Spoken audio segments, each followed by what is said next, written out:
حضرت ابو رافع غلام تھے، قرآن پاک بڑا سونا پڑھتے تھے۔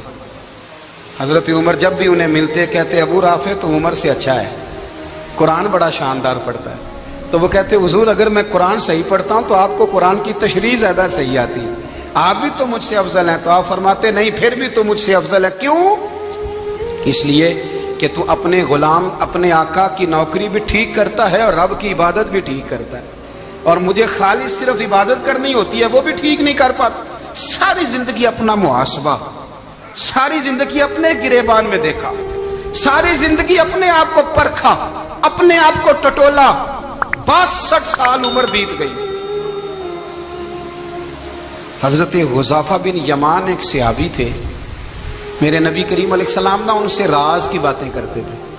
ہر بندے کا ہاضمہ ٹھیک نہیں ہوتا، سب سے راز کی بات نہیں کرنی چاہیے۔ حضرت حذیفہ بن یمان کہتے ہیں حضور راز کی باتیں بتاتے۔ مدینہ منورہ میں جو منافقین تھے ان کی لسٹ بھی نبی پاک نے حضرت حذیفہ بن یمان کو دی تھی۔ جب کوئی مشکوک آدمی مر جاتا نا تو صحابہ کہتے ہیں ہم دیکھتے اگر حضرت حذیفہ نے جنازہ پڑھا ہے تو ہم بھی جنازہ پڑھ لیتے۔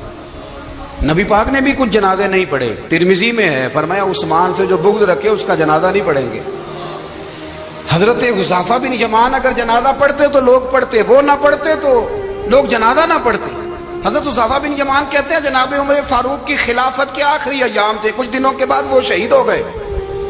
فرماتے آدھی رات کا وقت تھا، میں گھر میں سویا تھا بڑا بے فکر، اچانک میرے دروازے پہ دستک ہوئی، میں گھبرا کے اٹھا، اتنی رات کو کون آیا؟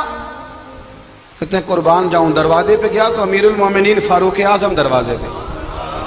میں نے کہا عمر کوئی حکم تھا تو مجھے بلا لیتے۔ کہنے لگے میں نا امیر بن کے نہیں آیا، تیرا ویر بن کے آیا ہوں۔ امیر المومنین کی حیثیت سے سرکاری کام سے بلاتا تو وہاں بلاتا، مجھے ایک ذاتی کام پڑ گیا۔ کہتے ہیں میں نے عمر کو گھر کی اندر بلا کے چارپائی پہ بٹھایا، میں نے کہا حضور میں غریب آدمی میں کیا آپ کے کام آ سکتا ہوں؟ تو کہتے ہیں انہوں نے نا مجھے ساتھ بٹھا لیا، پھر میرا ہاتھ پکڑ لیا، کہنے لگے تو عمر کو جانتا ہے؟ عمر جھوٹ نہیں بولتا، تو جانتا ہے عمر وعدوں کا پکا ہے؟ کہا حضور جانتا ہوں۔ کہا میں اس وقت آیا ہوں جب دیکھ بھی کوئی نہیں رہا۔ حضرت حذیفہ بن یمان کہتے ہیں پریشان ہو گیا، حضور پہلیاں نہ بجھوائیں، مہربانی کر بتائیں کدھر آئے ہیں؟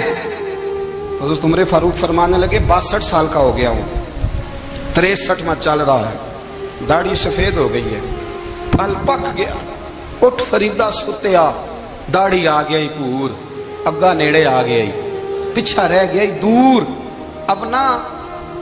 اب قبر اشر کا معاملہ صاف نظر آنے لگا ہے۔ کہا حضور مجھ سے کیا چاہتے ہیں؟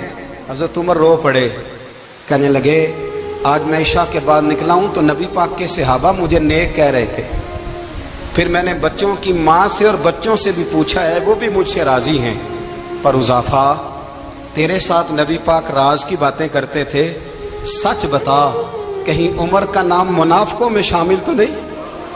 سچ بتا ان منافقین میں تو شامل نہیں، کہیں اوپر سے تو نہیں سارا کچھ؟ حضرت حذیفہ بن یمان کہتے ہیں میں باپ کے مرنے پہ اتنا نہیں رویا جتنا عمر کے سوال پہ رویا۔ میں قدموں میں بیٹھ گیا، میں نے کہا نہیں عمر یہ تو میں نے نہیں سنا، لیکن یہ میں نے نبی پاک سے ضرور سنا ہے کہ میرے بعد اگر کوئی نبی ہوتا تو عمر ابن خطاب ہوتا۔ یہ میں نے اپنے کانوں سے سنا ہے کہ عمر جس گلی سے گزرے شیطان رستہ بدل جاتا ہے۔ یہ میں نے اپنے کانوں سے سنا ہے کہ 950 سال حضرت جبریل جناب عمر کی شان بیان کریں تو پھر بھی بیان نہیں ہو سکتا۔ یہ میں نے ضرور سنا۔ دوستو ساری زندگی حضرت عمر نے اگر دوسروں کا محاسبہ کیا تو اپنا اور اپنے بچوں کا بھی کڑا خیال رکھا، اپنی ذات پر بڑی توجہ دی۔ جو لوگ اپنا بھول جاتے ہیں نا، ہمیں اپنی صحت کا بڑا خیال ہے لیکن اپنی روحانی زندگی کا کوئی خیال نہیں ہے، قلبی زندگی کا کوئی تصور نہیں ہے۔ آپ یقین کریں موٹا آدمی کمزور ہونے کے لیے جدوجہد کر رہا ہے، کمزور طاقتور ہونے کے لیے، لیکن جس کو کتنے دن بیت گئے اللہ رسول کی یاد میں رویا ہی نہیں، کتنے دن بیت گئے نہ سننے کو دل ہی نہیں چاہا، جسے مہینوں بیت گئے اور قرآن پاک کی طرف نظر ہی نہیں گئی، وہ فکر مند ہی نہیں۔ زندگی زندہ دلی کا نام ہے، مردہ دل کیا خاک جیا کرتے ہیں؟ بھائی حضرت عمر کی زندگی دور حاضر میں ہمیں یہ سبق دیتی ہے کہ کڑی نگرانی رکھو اپنے پودوں کی، کڑا خیال رکھو اپنے ذاتی باغ کا، اور یہ جو تمہارے دل کی دنیا ہے، یہ تمہاری روح کی زندگی ہے، اس کا محاسبہ کرتے رہو۔ نبی کریم علیہ السلام نے فرمایا اپنا حساب خود کر لو قبل اس کے کہ تمہارا حساب کیا جائے۔ اپنا حساب، بولیے اپنا حساب۔ ہم ساری دنیا کا حساب کرتے پھرتے ہیں، کوئی کہاں سے کماتا ہے، کہاں کھاتا ہے، پر اپنا حساب حضور نے فرمایا حساب کر لو قبل اس سے کہ تمہارا حساب۔